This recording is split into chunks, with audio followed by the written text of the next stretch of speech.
Well, you looked me in the eyes and you said it, and your face can say it all, so I know you meant it. And if I lose my way, well, I know where to find you.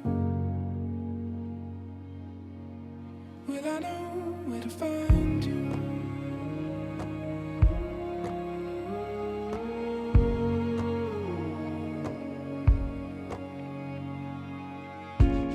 Then I looked you in the eyes with the promise, light brighter than the stars, I'll finish what I started. And if you lose your way, you'll know where to find me.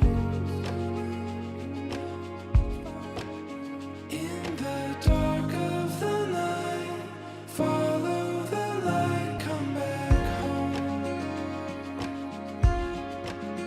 In the dark of the night, follow the light, come back home.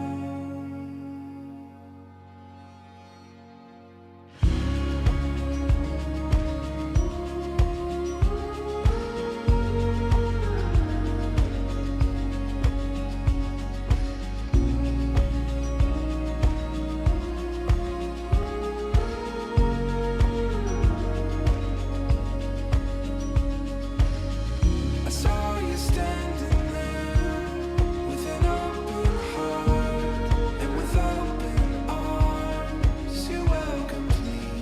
I heard you speak my name with thunder and lightning pierced through the shadows as you welcomed me. As you welcomed me. In the dark of the night, follow the light, come back home. In the dark of the night, follow the light, come back home.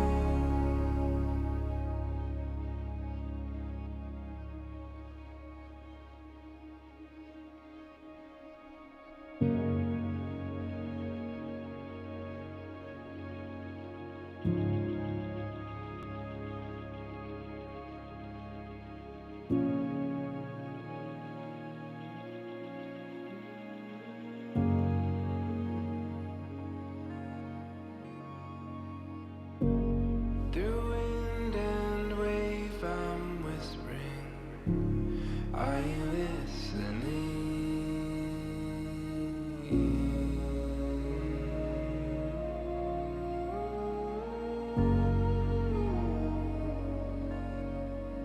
In the dark of the night, follow the light, come back home. In the dark of the night, follow the light, come back home. Follow the light, follow the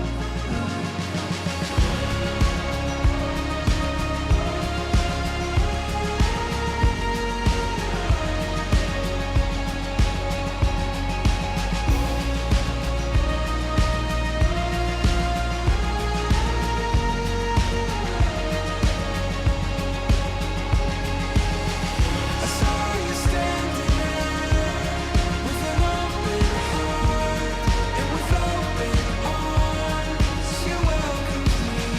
I heard you speak my name. Thunder and lightning pierced through the shadows as you welcomed me.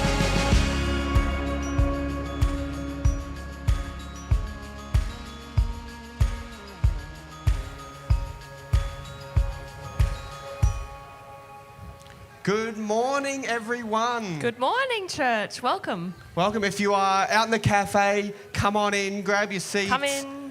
If you are waiting for a coffee, you can even ask the team to kind of bring it to your seat as well. Absolutely. It's the VIP service here. Yeah. Thanks and welcome to those online.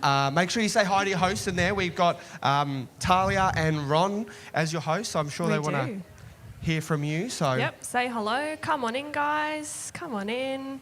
We have a few things to discuss this morning. We have such a busy life of the church, which is amazing, really. Yeah. It's a blessing.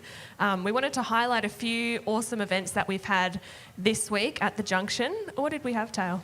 So we actually had the opportunity to host a pastors and leaders conference this week here at the Junction. So it's really awesome that we can use the space not just on a Sunday, but it can be used and also add value to the community on a regular basis. So apparently it went well. We saw photos. It looked good. Looked like I had a great time, and hopefully some awesome stuff came out of it. Yeah, and we wanted to shout out to Robin and Dot for Yes. putting on some morning tea, and Robin Workman, I haven't seen her yet, but she was doing the sound. So shout out to all the volunteers who make all these events happen. Yes, Yeah, yeah. give him a round of applause, Shane. Thanks, Shane.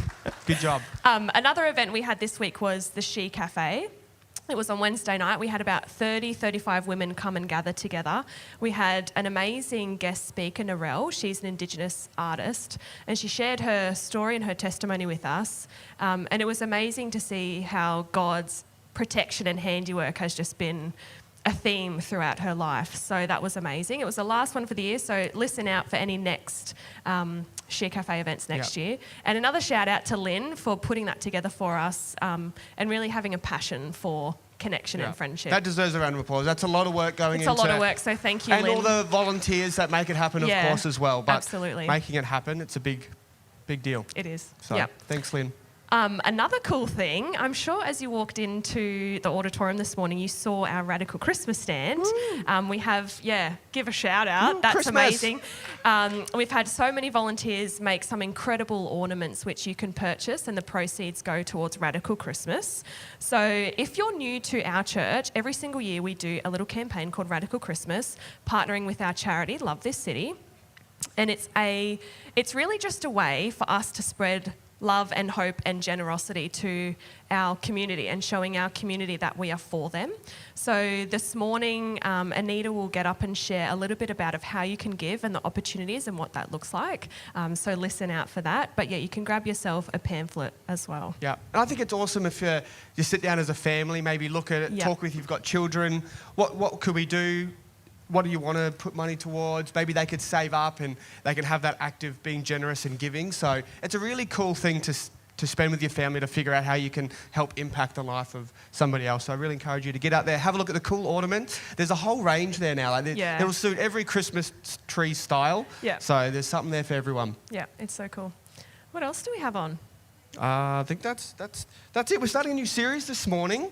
The Heart of the Matter. Pastor Kev is going to be starting us off. So that's pretty much it. Oh, and you can give online as well. So there will be the ways you can give and be generous. And we thank you for all your generosity. It allows us to do what we do here and help the community and help people in need. So you can give online, or there's a white letterbox in the foyer if you'd like to give in cash as well. Yeah. So that's amazing. it. We're going to hand over to Pastor Kev. Thanks, Taylor. Hey, everybody. It's great to connect and start on a new series. But what we need is, when we start a new series, I need some information from you. So I thought I'd jump up here early because I want you to get your phones out and I want you to go to the QR code. You guys online, the QR code will be up on the screen or on your seats, because I want to get you some feedback on a question. And those of you that are sitting outside in the cafe, you can scan the little TVs out there too. But this is the question I want to ask you, and I want to get your feedback on right now up front on this series. What is the most important thing in life? What is the most important thing in life? And you'll see a cloud come up here shortly, and we'll see what you guys are all thinking. But I thought I'd tell you a story a little bit on the way. We live in Burleigh Waters, and we had one particular neighbour, I'll call him Bill, and he was a cranky old guy. Man, he was cranky. And I can pretty much win anybody over. And I was trying desperately to win Bill over, and I go and say, "How you going, Bill?" He goes, it's like, oh, okay. And I tried everything. And then Anne came up with this really bright idea.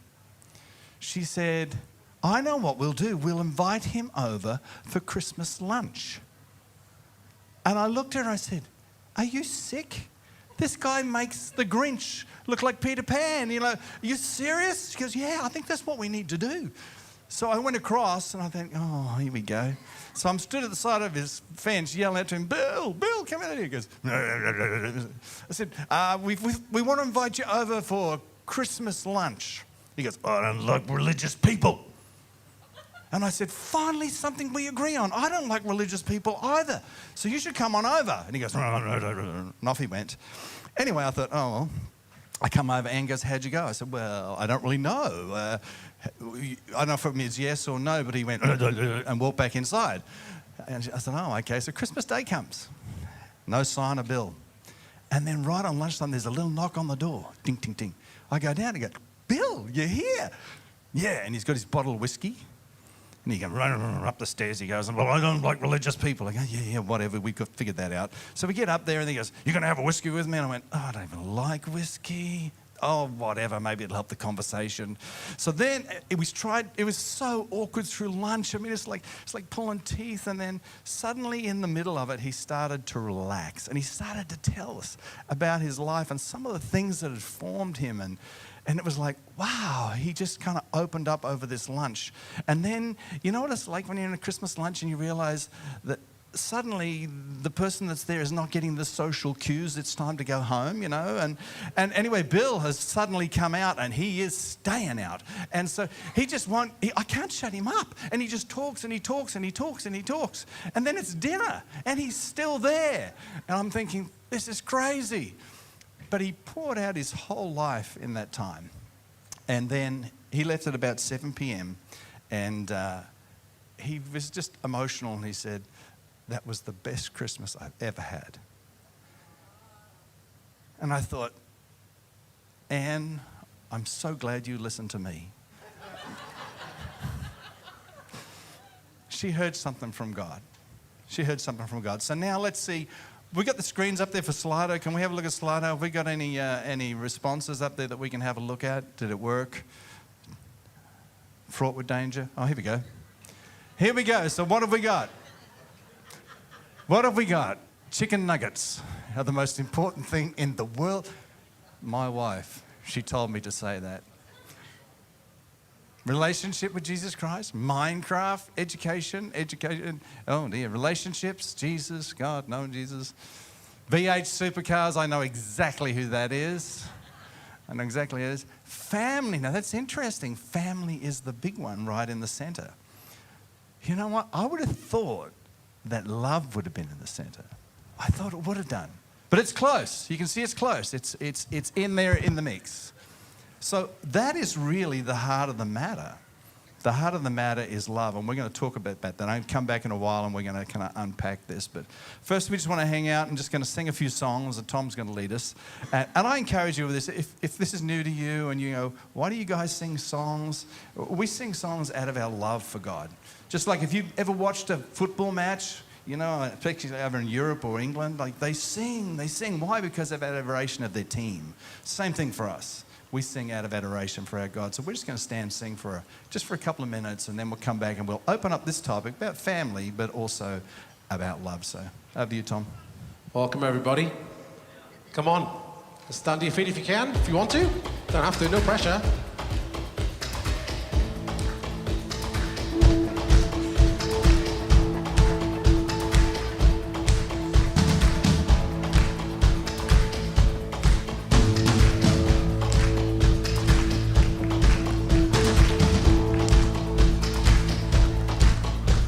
I praise in the valley, praise on the mountain. I praise when I'm sure, praise when I'm doubting. I praise when I'm numbered, praise when surrounded. 'Cause praise is the water my enemies drowning.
myself and have a bit of a sip. Just want to thank everyone on the stage today, first of all. I nearly died this week. I had man flu. You know what it's like, men out there. It's different to the women's flu. Men flu. Thank you, Miss Maggie Puff. And we've got Matthew's got his last exam tomorrow for grade 12. Yes. Come on. Carlos's beautifully large wife is here, about to give baby 2 a crack. Hey. So he's busy. Moo's running EHS, practically running the church. And Mr. Yarrow's been marking grade 12 papers all week, so they've given up all their time. So I really want to say thank you. I appreciate everyone who's come this morning. It's not easy. It's better than being in bed anyway, that's for sure. Okay. Let's do what we came here to do, shall we?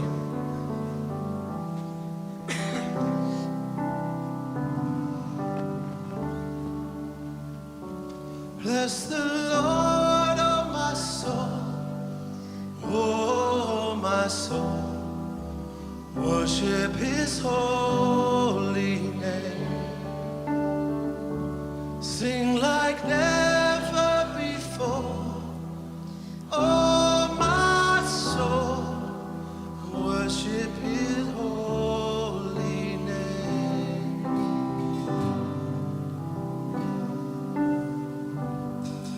The sun comes up, it's a new day dawn. Time to sing your song again. Whatever may pass and whatever lies before me, let me be singing when the evening comes. Bless the Lord, oh my soul, oh my soul, worship His holy name. Sing like never before, oh my soul, worship His holy name.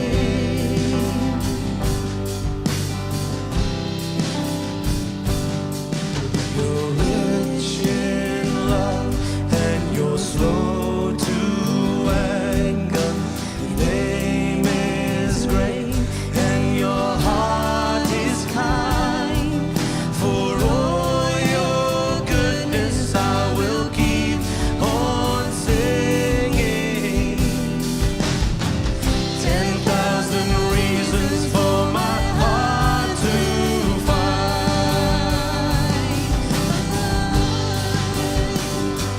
Bless the Lord, oh my soul, oh my soul, worship Your holy name. Sing like never before, oh my soul, I worship Your holy name.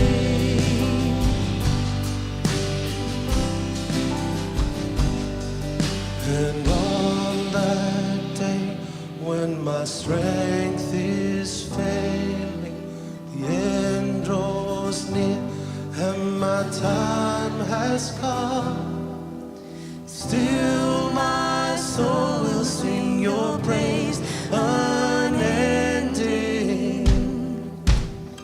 10,000 years and then forevermore.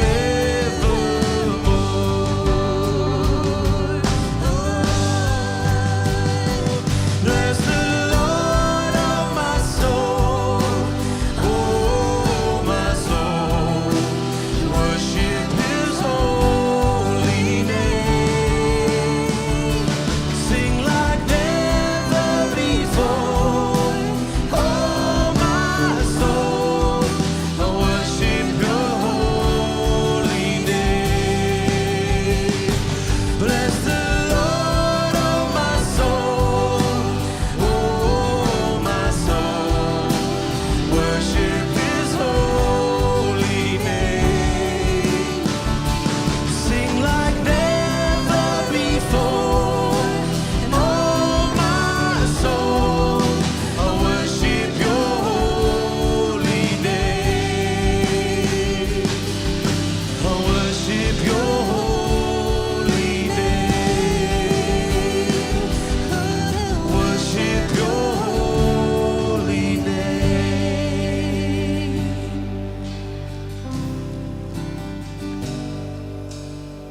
If you all let's take your seats now and turn your eyes to the screen for a short AV. Thank you.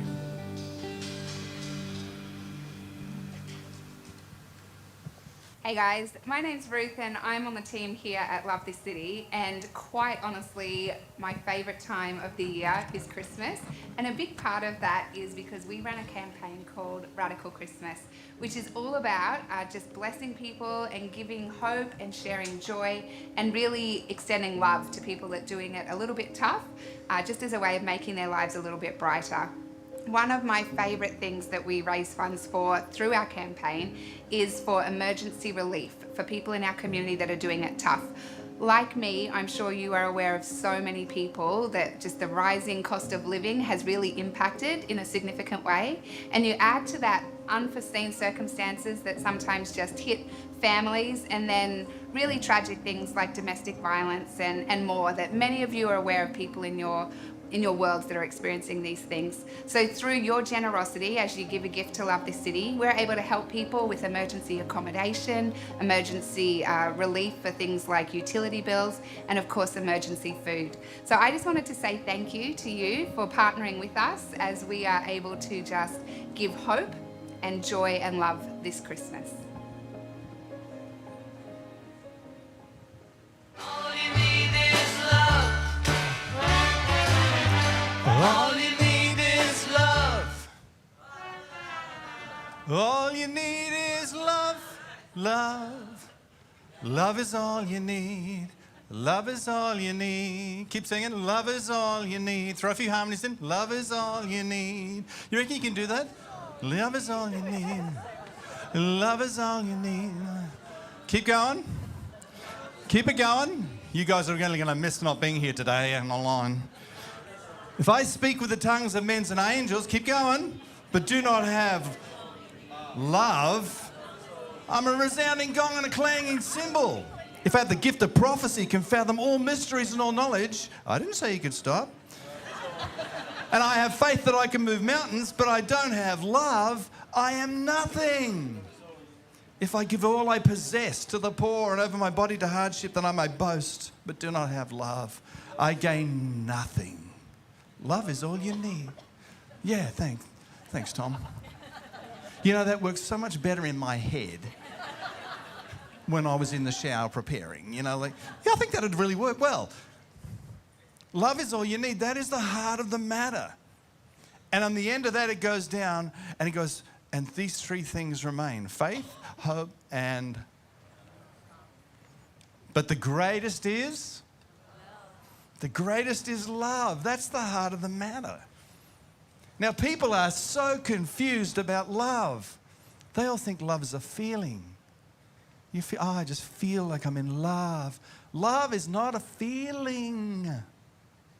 If you rely on your feelings, it's going to get you into trouble. It might start with a little bit of desire, a bit of emotion, but love's a choice. You didn't just fall in love. You chose to walk into that. And you don't just fall out of love, you choose to walk out of that as well. It's a decision. It's a choice. Anne and I have been married for like 30 odd years. And I'm sure there were times when she didn't really love me that much, didn't feel like it. Okay, it was only once. But she made a decision. She made a choice. We said we will love each other till death do us part before God. It's a decision. It's a choice. You can't hang it on feelings. And it's the reason love is so powerful is because what is behind that word love? Now, if you don't have a relationship with God or you're unsure about what this thing is, it's called a Bible. People are very confused about this thing. I try and help you people understand it. When you're looking at it, try to think of it more as a library of ancient documents that spans a long period of time that has come together. You've got creation at the start. That's for everybody. We all know where it all started. And then from Genesis through to 3/4 through, it's about the founding of a military nation called Israel. It's called the Old Covenant. And it's to set the stage for what they were waiting for, which was the Messiah, which was the promised one that would restore relationship.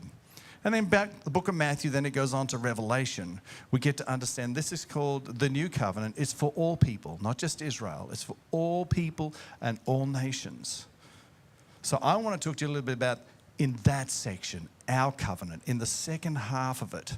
There's a guy called John, and he's writing about stuff that's happened and stuff that he's witnessed. Now, he grew up under Israel's old covenant.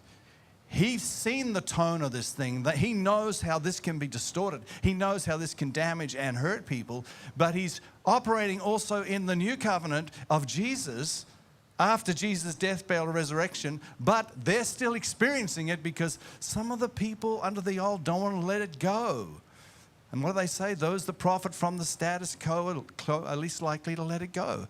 So therefore, he and all of his compatriots in there, they all suffered terribly because the old church kind of leaders of the old thing, you could say that, they didn't really like the new thing that Jesus was talking about. And they ended up, all of them ended up martyred. They ended up murdered for their faith. They did try and get to John. They boiled him in oil, but he lived. I don't know what he looked like out of it, but he lived. And I think the reason he lived is because he was the one that was commissioned by Jesus while hanging on the cross to say, John, this is your mother. Look after her. Mother, this is now your son. So I think that's why he got to stay longer, because of the fact he needed to look after Jesus' mum. Now, he's writing about this. He's getting older in life. And he's starting to think, I better write some of this stuff down. And he's recalling all of these barbaric things that happened. It's probably written around the time when either Jerusalem was being ransacked or very close to it, or maybe even after it. They don't exactly know when. But he's witnessed the horrors that have taken place as Rome. He's writing as Rome has come down and taken over Israel and taken over Jerusalem and annexed it into Rome and destroyed the temple and thrown everything down. And the amount of loss of human life was catastrophic. And he's writing all of this down and he's penciling it down. But then as he's kind of like making this kind of statement, he's working this through, he writes this incredible thing after going through and witnessing everything that's going on. He writes an amazing statement. And he says this, God is love. When he was writing this, he didn't see much love around anywhere. It was terrible. It was terrible times. It was the end times of ancient Judaism. It was horrible. But yet he comes up with this, God is love. This was so foreign. It was so foreign to them to think about God in this term, God being love. The one who remains in love remains in God, and God remains in him. So the greatest of these things is love. Why? Because God is love. God is love. So we're hoping across this series that we'll encounter God and we'll learn how to walk in love, which is actually to walk in God. It's how to live a spirit-led life of love and generosity. What did Bill encounter when he came to our house? Love. Somebody that just loved him and just listened to him. And we remained good friends until he had to sell his home because he became too frail and had to live with his family. He experienced love. And that's because Anne and I have always realized anything that we have, from house to car to whatever, none of it belongs to us. It's all stewarded by God and it's available for him, for his mission, his purpose, whenever. So we continually always try and live mission. And I know that many of you live like that as well. You're looking around the rhythms and routines of your life to see if there's someone that God might have you encourage or bless or something like that. It's this, where's it coming from? It's coming from love. Why? God within us, those that have started to receive Christ and started the journey. God within is propelling the love. It's amazing. I know some of you have showed kindness to someone, just, you you didn't really want to, but you felt like you had to. Maybe it was a neighbor, or maybe it was something was going on at work and everything's going sideways, but you just something's compelling you to say, I need to do something. I need to engage. I need to try and help.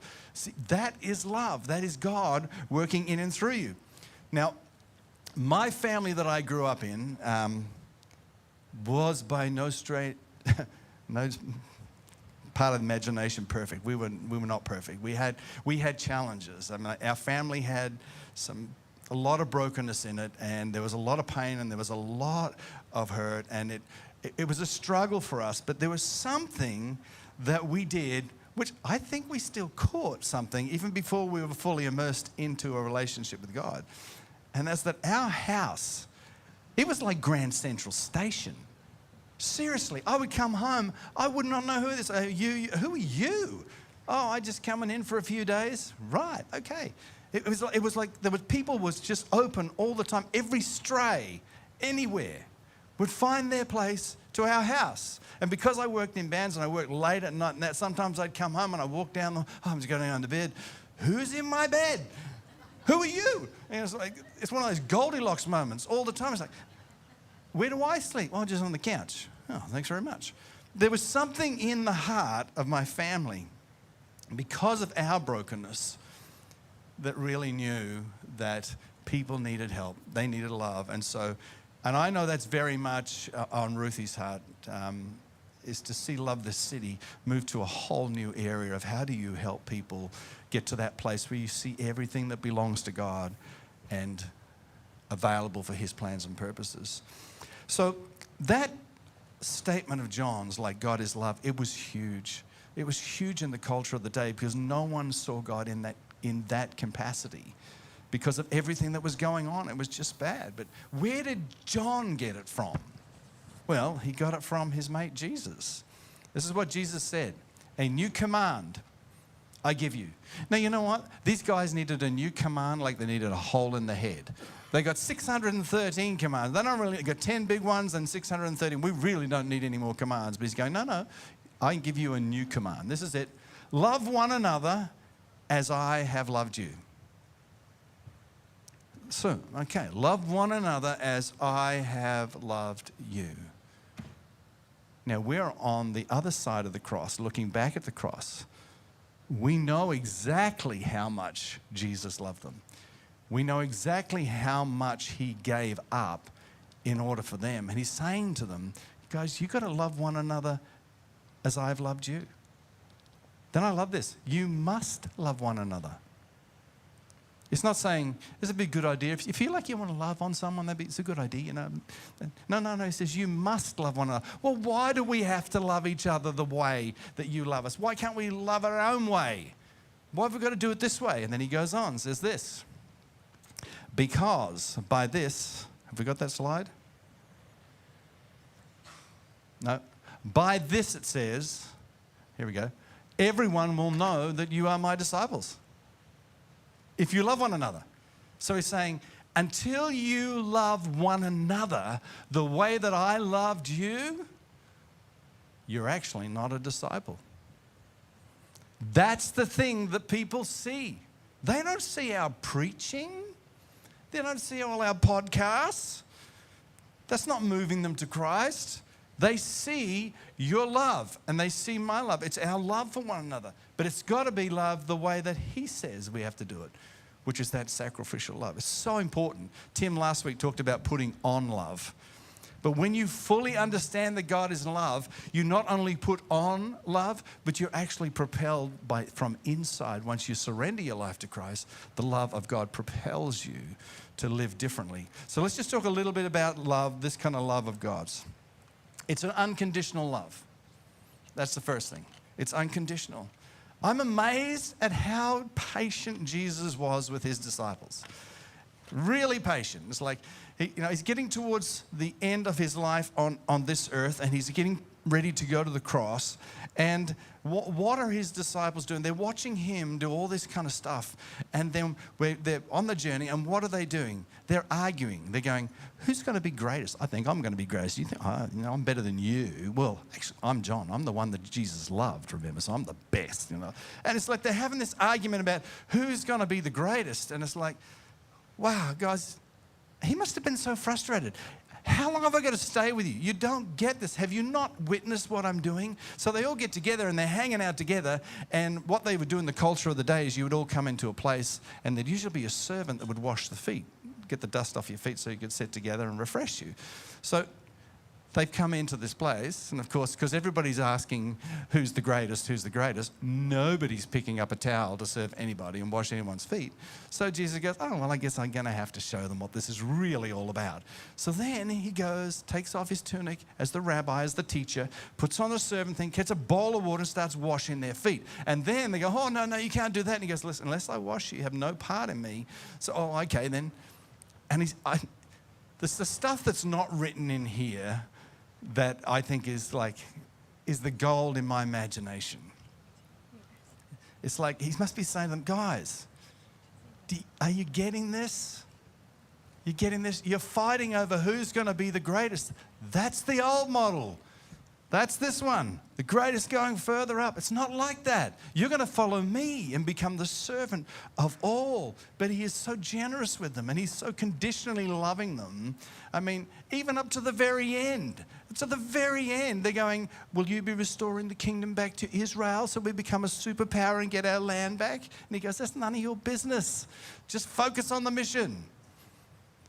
But this love is so unconditional that God knows we're going to muck up. God knows we're not going to get it right. And he's there with us all the way through. And he's so unconditionally loving when we muck up to say, come on, get up, let's keep going.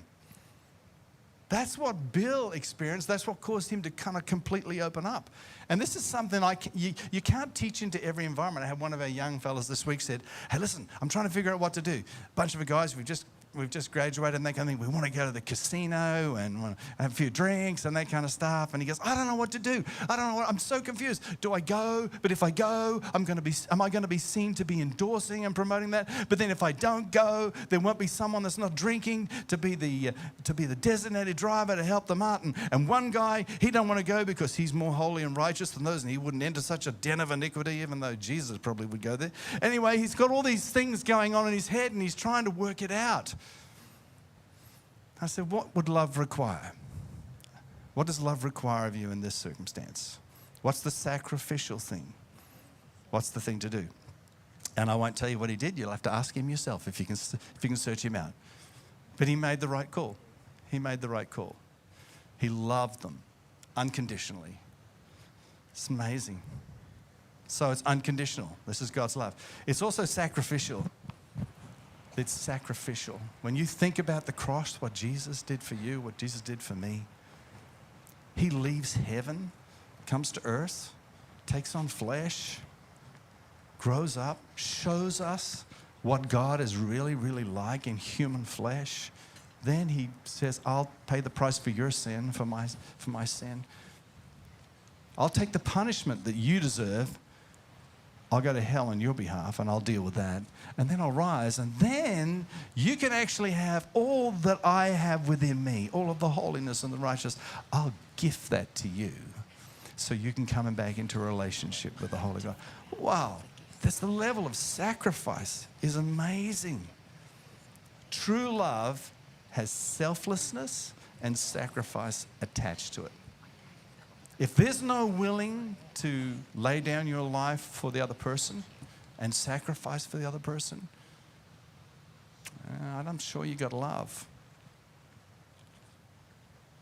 You have to really think that through. Husbands, we get this, don't we?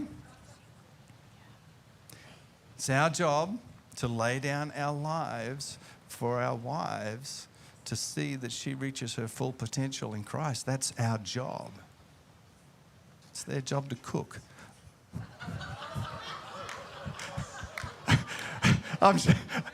You sexist thing, you. No, that's our job. Our job is to lay down our lives so they reach their full potential. I'm being heckled. It's their job. It's their job to lay down their life and see that we reach our full potential. Because you see, in Christ, there's no male and female. There's no Jew and Gentile. It's mutual submission. It's loving one another the way that Jesus has loved us. So in a marriage relationship, even in a work relationship, we should always have the same thing. How can I self-sacrifice and deny myself to see that you reach your full potential? It's completely different. That's why love is not just a feeling. There are times when you don't feel like loving your enemies. I didn't feel like going over to Bill. I don't like talking to people that just go, "Nah, nah, nah, nah." What am I supposed to do with that? But sometimes love requires that you do that. Sacrificial love. Daily in our lives. And there's opportunities everywhere for acts of kindness. So I'm going to ask Anita to come up, and she's going to come up, and we're just going to talk a little bit about Radical Christmas, because we're launching that as well, and what are the opportunities that are around. And I just want you to know, Anita, that Ruth is watching. I know. So I feel the pressure. So should you get this wrong, well, that's okay. Are we sitting? Do you want to sit or do you want to stand? Let's sit. Oh, okay. Okay. Hi, everyone. Hi, Ruth. I won't mess it up, I hope. So if you're new to our church, we wanted to just give a little recap of what Radical Christmas is. This is actually our 10th year of running Radical Christmas here. Is it 10 years? 10 years. It was actually 10 last year. 10 years of Radical Christmas. And the reason we say about Ruth and reference her is that it really is the heart of Love This City, and Ruth heads up our charity called Love This City. So Radical Christmas is an opportunity to make someone's Christmas a little brighter and to give a gift to someone who you may never meet. So you might have received a booklet on your way in this morning. If you didn't and you'd like one, pop your hand up, because Robin will come and give you one now. I'm just going to go through the opportunities to give this morning into our Radical Christmas campaign. So basically, Radical Christmas was birthed out of an idea to be for the Gold Coast, to be for our city, to be able to reach in and touch people who may never meet Jesus but have practical needs. So we partner with and have partnered with a whole bunch of organisations over the years, different organisations, to be able to give gifts. So this year is no different. We have a few different things that we highlight in our booklet, and in the booklet here there's opportunity to be able to give to 5 different gifts this year. So the first one is quilting fabric. Some of you may know that we have a group here called Connected Threads, and they meet every Tuesday morning in the Watson room, and they laugh a lot and have a lot of fun. They're kind of naughty. They're not. They're beautiful ladies who come together and they that's sew. a little naughty, yeah. And they sew quilts and make handmade quilts for patients that are in hospices and hospitals around the Gold Coast. And also they make some really fun lap quilts for students at our local special schools also. Those are in wheelchairs and things. So the fabric that you buy, or the money that you give towards fabric, goes towards these beautiful quilts. So that's the first gift, opportunity to give in that way. Do you know what I donated to the ladies? What did you donate? After we changed to this beautiful shirt for Some me, of your shirts. I donated my shirt and all my ties. All my ties, that you can do whatever you want with this. And they made them into these beautiful quilts. Yeah, it was good. really nice. Yeah. And they get donated, and they're just gifts that are treasured by people in those families. The second gift is an opportunity. So we're partnering with the Department of Child Safety. So there's a Christmas gift. Last year we were actually able to raise enough to give 400 gift cards to families in need for children in foster care. So the power of this gift is just the opportunity for a child to choose. Often children that are in foster care have a lot of their choice taken away from them. And last year we interviewed the lady from the Department of Family Services, and she came in and chatted with us just about the power of giving a gift card. We can sometimes feel, oh, a gift card's not very personal, a gift might be better, but we're actually giving them more than just a gift here. We're giving them back the opportunity to choose a gift that would suit them. So that's a great gift you can donate towards. Now, you can give towards us buying the gift card, or if you're out shopping, I particularly love this with my own kids last Christmas when we went out, and I let them choose a gift card and we brought it in, and it's just a great way of modelling giving to our families, and they get to think about what would they love, a Smiggle gift card or, you know, all the different types, and they got to choose it and bring it in, and we can pass those along. So that's the gift card opportunity. We've also got the opportunity to give a gift to children who may have a parent in prison on the Gold Coast here. So to do this, we partner with Angel Tree, and this is an organisation that actually reach out to the prisoners, and the prisoners say, my child would like, and they tell us what the child would like.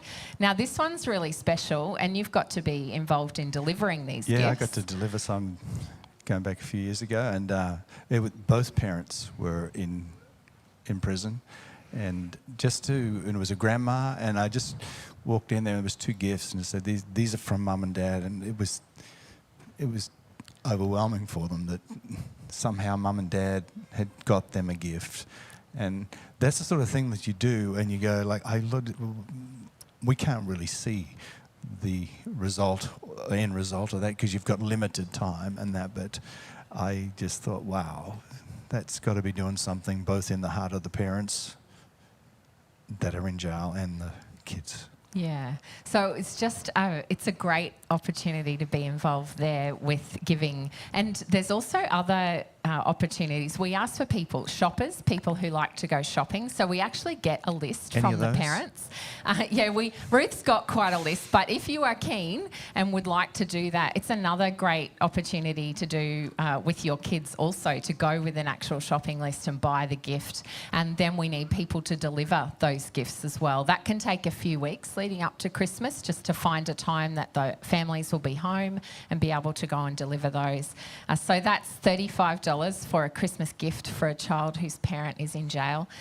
The next gift is for emergency relief. Now, we know the housing crisis on the Gold Coast and really Australia-wide at the moment. This is an opportunity to give towards Love This City. We get requests every week over the phone and on email just to help with things like emergency accommodation, financial relief for fuel and groceries for people in need. So that's any amount that you want to nominate that you can give towards Love This City.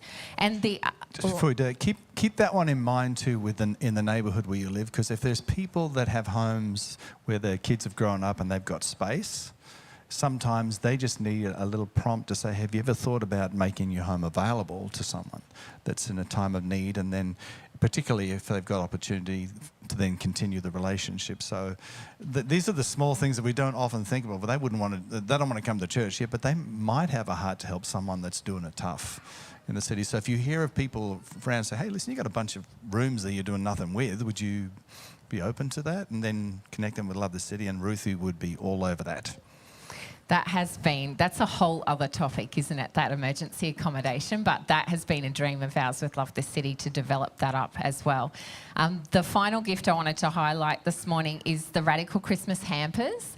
We've done these differently over the years, but this year what we are doing is asking you to sponsor a hamper for $70. Now, this is not just a basic food hamper that you would receive. So a basic food hamper often looks, and during Christmas in July this year, we did the food hamper donations, and they are excellent and really help families in need. But these are Christmas hampers with a little bit of extra special love, and just those treat things that you would buy at Christmas time that maybe you wouldn't get in an ordinary food hamper. So, yeah, we are asking for donations towards those hampers, but also for nominations of people in your world who would be blessed by a hamper. So if you can let us know know if there's someone on your rhythm and routine and path that would be blessed by a hamper. It's obviously very impacting when you're able to give that gift on behalf of Love This City and our church and just bless them in their time of need. So the hamper one is a lot of fun because we ask you to donate. We go and we have a team of awesome volunteers who go and do the shopping for those. And then we have a hamper packing party on a Sunday before Christmas where it's all lined up here. We pack the hampers, wrap them and get them ready for distribution the week before Christmas. And we play carols. And there's carols. There's always carols, Kev. There's carols. There's carols. All the time. Yeah. So it's our opportunity to give, serve and love and really make a difference in our community and show that we are for the Gold Coast and that even though people may not yet have a relationship with God or know who Jesus is, that we can have an impact in them. And just one of our slogans is love thy neighbour. And yeah, we just seek to do that through Radical Christmas. So that's a highlight of the different gifts that are available. We also have ornaments, which is possibly what would have caught your eye as you came in this morning. But we always want to highlight the gifts as the main opportunity to give. The storefront in the foyer there, where we're selling handmade ornaments, are also 100% of the sale of those goes back towards Radical Christmas. And they are an opportunity to buy something maybe for a teacher or someone in your world that you can purchase and on give.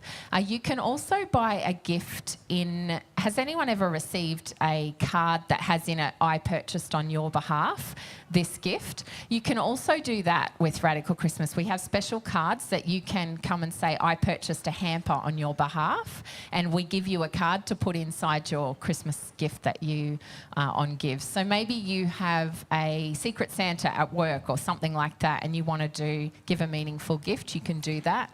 I don't recall ever getting a card like that. I do recall getting a bank statement with seeing what you've purchased on my behalf. I purchased on your behalf, yeah. Sorry, You're funny. couldn't resist.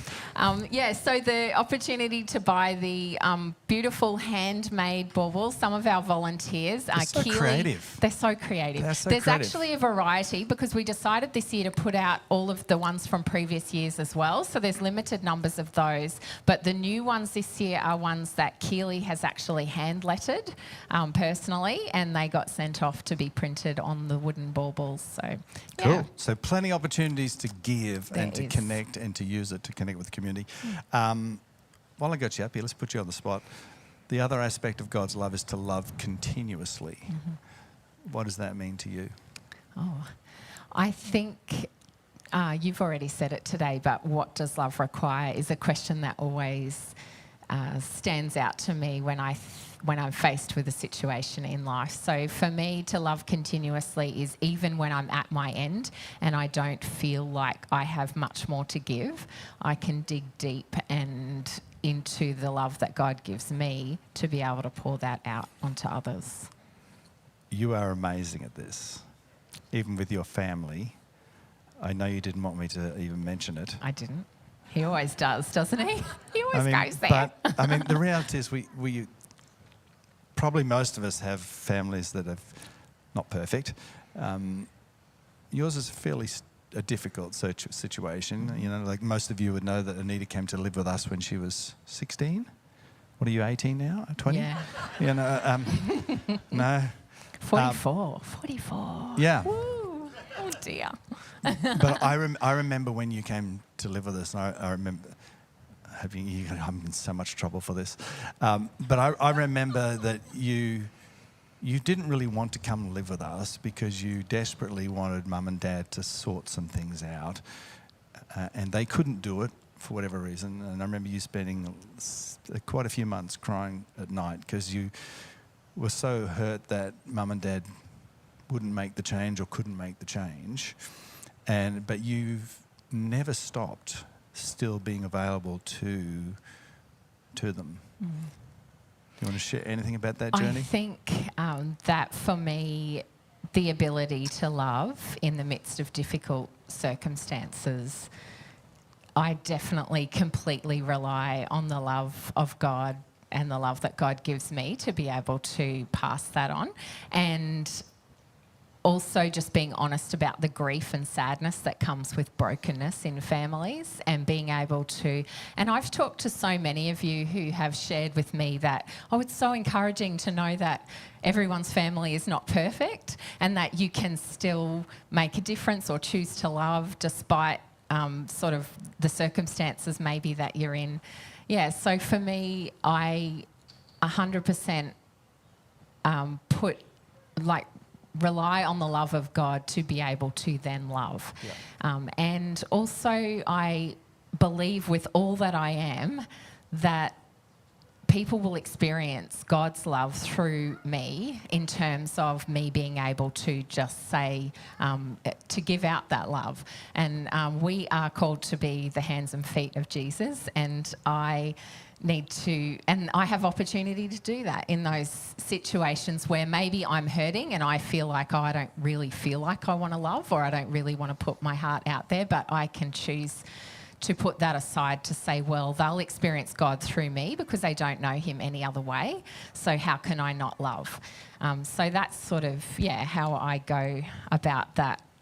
Loving continuously. And I wondered, this week we had a She Cafe on Wednesday night, and the speaker we had was Narelle, and she's an Indigenous artist, and she shared her testimony of just a really hard life as an Indigenous young female. She shared her lifetime experience. It was really confronting and sad. But then she was able to share how God's love came into her circumstances and really changed her, and how she can choose love over all that happened to her. And I was impacted to think about that in terms of a testimony, that through Radical Christmas, because I was living in Radical Christmas world this week with all the preparations and everything, just the ability to give love to someone who may not yet know who God is, they then have this testimony that they're sharing. They don't even know who God is, but because they've experienced God's love through us in the form of a gift or a bauble or a hamper or something that we've given, they then start to share the testimony of God's love, a God they may not even yet know. Yeah. So, that was just highlighted to me that we, through Radical Christmas, we have opportunity to give love, and then the people who receive the gift will share with others in their world the gift they've received, and that's a testimony of God's love. So if what John is saying is correctly, what are you giving to them when you give something? Love, the spirit of God's love. You're giving God. Yeah. You're giving the gift of God into that. You're giving the gift of God into that circumstance and situation. And you can do that in anything, any single thing. Just stopping and listening to someone is amazing. Like you can, you could be on the door and go, "There's your newsletter." Or you go, "Hey, great to see you, man. We've got a great day. Here's your newsletter." You see the difference? It's like you see them all the time. It's like they're doing a job. No, but when you give, it doesn't matter what the gift is, when you give it and it comes out of love, because God is love, you are actually imparting something of God in you to them, and it's amazing. And so the gifts are important, but it's really what's behind the gifts that's really making all the difference.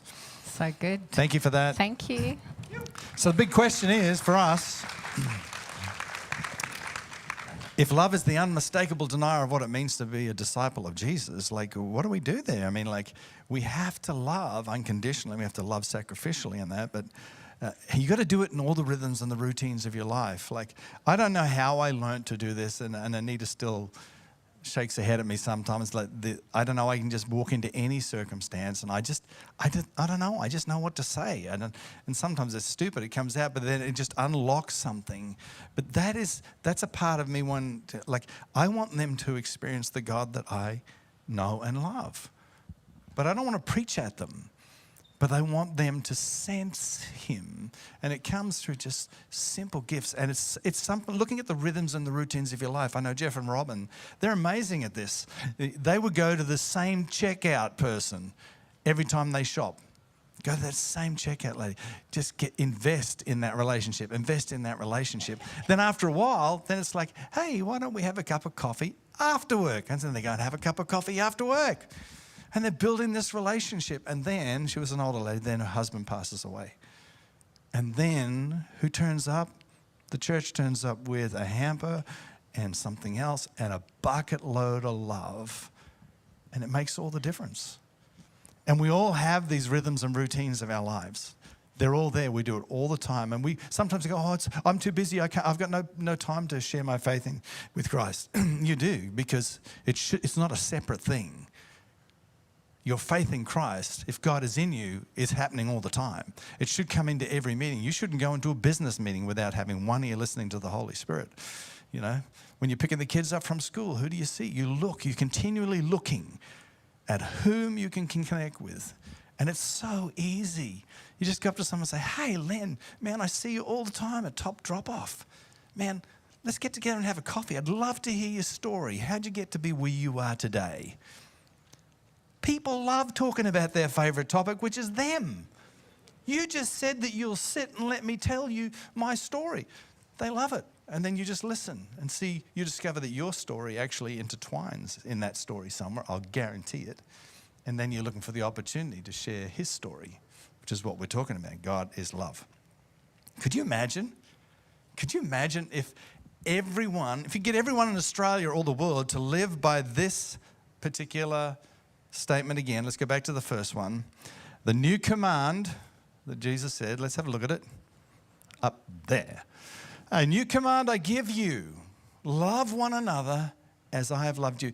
If we could get every politician in the world just to agree to that, you don't have to go to church. We don't want you at church, but just agree to that.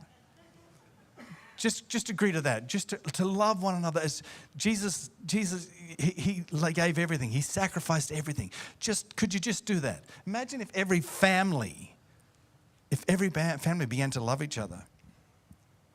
There'd be no counselors needed. You wouldn't need a counselor, because in marriages it would all be about surrendering and loving each other the way that Christ has loved us. This would transform societies, marriages, workplaces, government. This particular statement of Jesus, if you could just get the Middle East to embrace that, you don't have to give up your Muslim lifestyle. Would you just adopt that teaching? I know you think Jesus is just a nice prophet, but would you do what he said? Love one another the way that he's loved us. That would remove everything, all your tensions. But that's not an easy thing to do sometimes. You've got to make that choice. So I'm going to ask the team to sing a song, because I want you just to sit and I want you just to reflect. Because we've thrown a whole lot here about love. I do need you to leave that TV there again, Chris, for afterwards, sorry. I just want to go back to one statement after this song. God is love. That's why genuine love is so powerful. So powerful. And if we can learn to love each other the way that he loved us, we will then look like his disciples. And they will see him in us. And every part of your life is involved in this. The reason we do a mid-year radical Christmas, okay, it's because Ruthie makes us. We do know that. That's going to happen. That's a given. But it's so that the message of Christmas, God with us, God in us, love, keeps moving right throughout the year, and we keep reminding ourselves, but this is a daily thing. Love one another. As you're listening to this song, just before we close, I want you to think, who in your world, wherever you go, could do with a little bit more love? Who could you extend some kindness to? Who could you offer to have a cup of coffee? Who could you engage with, knowing that God is love and he wants to connect with them this season? So just have a listen to this, reflect for a moment, and then I'm going to share one thing to close.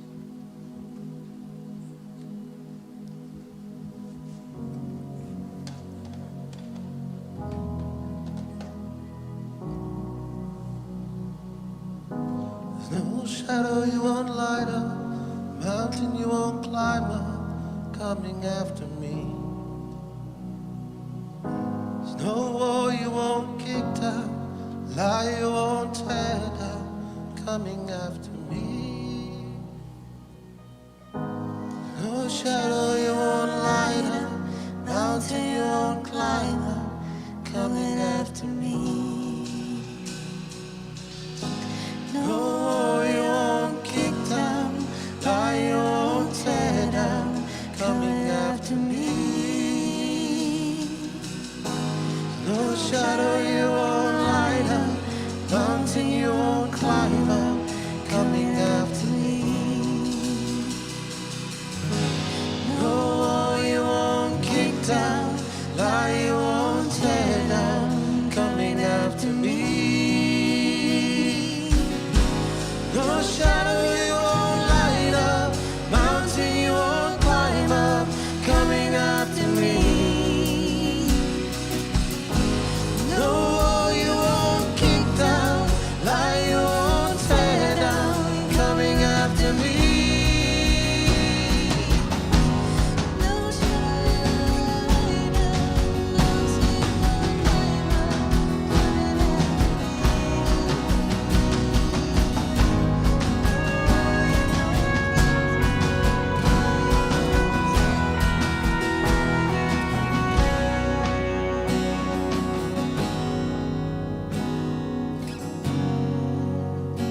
I want to read something to you from a lady called Teresa of Avila. And this is what she said. Christ has no body now but yours. No hands, no feet on earth but yours. Yours are the eyes through which he looks with compassion on this world.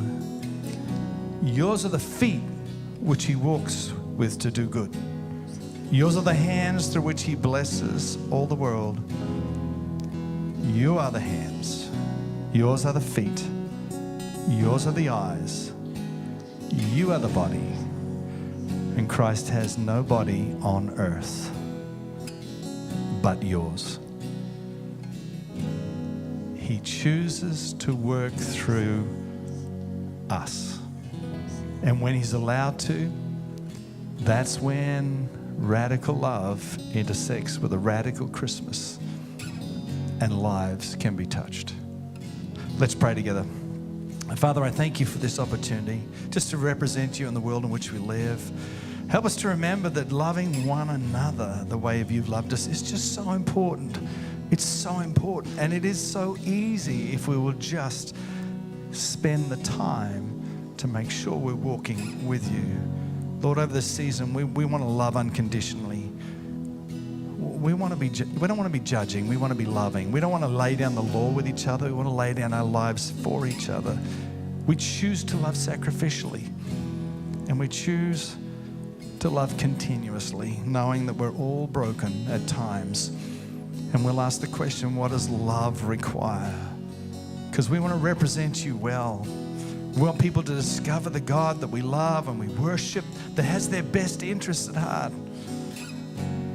Lord, this really is the heart of the matter.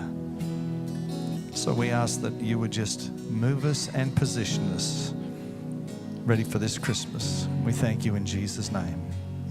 Amen. Amen. I want to thank you guys online with our family. Thanks for being with us. We're going to send you outside right now to Taylor and Portia, and they'll help you with what your next step is, and then we're going to spend some time just Wow, that was worshiping awesome. and praying in the room together. So we'll see you guys next week. Bless you. Yeah. Well, it's an easy concept to follow, but ultimately it's the hardest one to yeah. Continual. Yeah. That, yeah. And I think for me, the biggest standout is what would love require.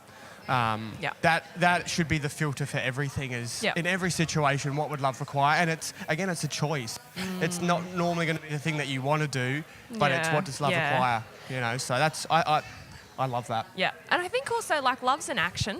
Yes, it's a feeling, but it's more about the action. Like, we're called to love people, and God uses us as the light of the world. So when people see us and they see us love others, that is showing the world that we are Jesus followers and that we're living the Jesus way. Yeah. Yeah, very cool. What an awesome way to start Radical Christmas, hey? I know, so Love. good. Yes, love. Well, that's what Radical Christmas is about. We're spreading love radically, joy and hope. So as Anita and Kev shared, we are launching this amazing campaign again this year. We see so much generosity in our community, giving to people that we might never meet, and giving them, just that hope. That little bit that you can do may change someone's life. Like that child that receives a gift from their parent that's in jail, that is life-changing, and for most people, a very small amount of money. So grab yourself a pamphlet or have a look online on our website. You can see all the gifts that we have. We've got 5 this year. They're all different dollar amounts, and there's some that you can just give a dollar amount that you're comfortable with. And it's a great way to just join our church family. We're such a community of generosity. We don't just give because we have to, we give because we want to. Pick that up, have a look through it and see how you can be part of changing someone's life this Christmas. Yeah. That's pretty much it Yeah, from that's us. it from Thanks us. for joining us online. We hope to see you soon, and enjoy your Sunday. Yep, have a blessed week. See ya.